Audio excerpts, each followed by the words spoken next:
particular piece of poetry is for the young teenagers, so they can avoid a lot of mistakes in life. And it's called Talk to Me. Because you know what, parents, you need to be talking to these children. You know what I'm saying? They need you. And I know we get busy sometimes and we don't take the time out to sit down and have a conversation with them or whatever, try to even get to know them. Sometimes we think we know our children and we really don't. We just know them enough to tell them, a boy, go in there and wash them dishes, or a girl, go in there and wash them dishes. Boy, take that garbage out. Didn't I tell you to do that? Did you clean up your bedroom? Or whatever, you know what I'm saying? Okay, Johnny, it's time to come on down and eat. You know what I'm saying? Honey girl, you better go set that table or whatever. You see I got this food cooking in here. So a lot of times we are dealing with directing and telling our children what to do and this, that, and the other and everything like that. Hurry up, get up, boy, get ready to go to school.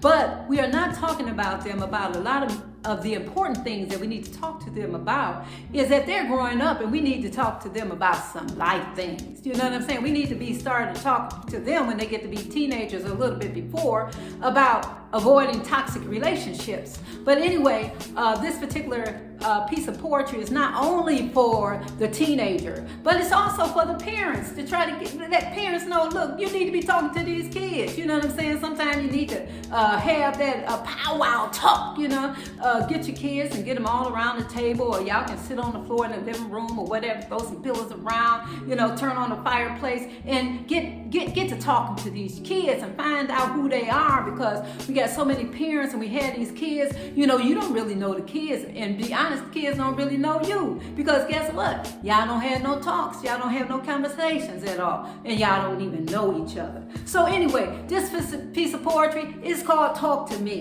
Hello, it's me again, and I'm here to talk about poetry time, just like story time. And it's like a story time with the poetry time. But anyway, here I come at you. And this particular poem is called Talk to Me. You know, my mother, she never schooled me when I was growing up. My father, he was going away, and many days I wished he had stayed. I was wondering, did he love me, and was he thinking of me? And I needed him to guide me and to hear what was inside me. My interest in boys was really getting bad, you know, and I needed my dad to know and hear me. Oh boy, I wanted also somebody to love me. I wanted them to think of me and hug me, to listen to the problems that I had.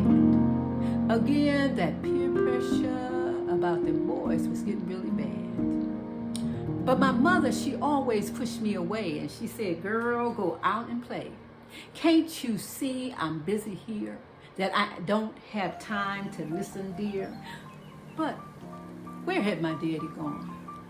I needed him to help me right the wrong. So yes, I knew he was once a boy, and he was quite aware of their foolish ploys. I needed him to tell me what to do, so I would know what to do. And I thought, oh daddy, why did you go away? Why couldn't you have stayed? But you know, you and mom, y'all couldn't even get along. Y'all couldn't even talk and have a conversation very long. So how in the world could you listen to me? So me and my big self, I call myself gonna find my information in the streets. So there was a man, and he lived upstairs, and when he came down, he always stared. He always made sure no one was there when he flirted with me on the stairs. He was 21 and I was 16, and he had a wife that was really sweet. She went to work, then she came home, and then he would leave her all alone.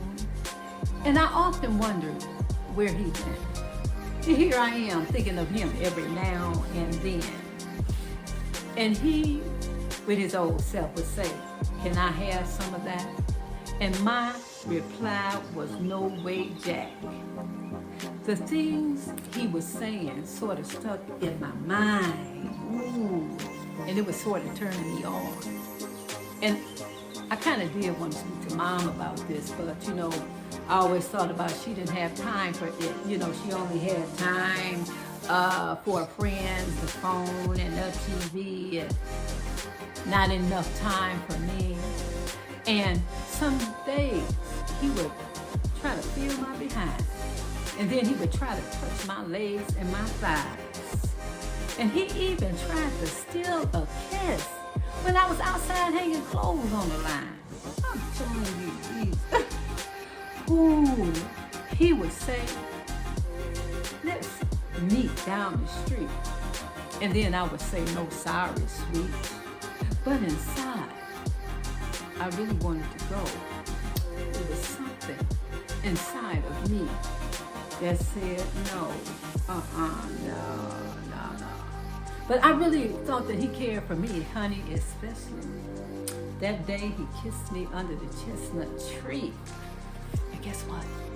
One day when my mom was fast asleep, me and Jack had planned to meet in the basement up under the steps. And who knows what would be next.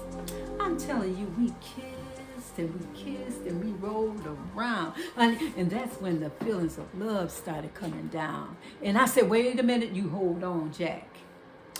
And Jack, he wasn't hardly ready for that. Because Jack was ready as can be. And he even said, hey, I want to do it. He wanted to do it to me. Oh, Lord. And at that moment, for some reason, I began to feel awful bad when I thought about if his wife had found out of me and Jack. But somehow, I couldn't even stop at this. I met Jack out in his car, and we went for a long ride in the park. And that's where Jack first knew me. And that's when he saw my nakedness. My nakedness he did see. And after that, about a couple of months, it wasn't even a couple of months. In about a month, my period didn't show up on time. And I was scared as I could be. Ooh, I'm not even thinking what's going to happen to me. And it was about 4 months. And that's when Mom noticed my hump. And I hurried up and said, Mom, it was Jack. And Jack said, I ain't had nothing to do with that. I ain't no need of you going around lying on me when you've been sleeping around in the streets. And I thought to myself, oh, what a fool. Letting him tempt me and then treat me like a fool. While he was trying to seduce me in the hall, that old no good dog. I'm telling you, that old no good dog. Old Jack. Then life, it became very hard for me. I had to drop out of school, and then I had to go to night school. It was very hard for me, sitting at home, taking care of Reedy. And my mom, she was very so hurt. But, I did try to make her alert. But remember, she didn't want to listen to me. So I said, Mom, I'm sorry for what I did. And then she said, I'm sorry too. That I never took time to listen to you. And after that time, me and Mom talked about so many things. It would have been nice if we had been doing that all along. So the reason for this little piece of poetry, my friends, is because we parents need to learn how to listen to our children. Because if we listen to our children, they can avoid many mistakes in life. We need to know what's up here. It's good. We have to teach them about how to take care of the house and different things like that. But it's more to life than that. You know, we have to talk to them, and we talk to them a lot of times about getting up and getting ready for school, but we don't talk to them about life things. But if we talk to our children, if we get a chance to know them and we pick their brains or whatever, you know, find out what's on their mind, they can learn to avoid a lot of mistakes in life. So talk to your children, parents. Talk to your children and keep an open eye. And maybe they can avoid many, many mistakes in life. Talk to your children, parents, and listen.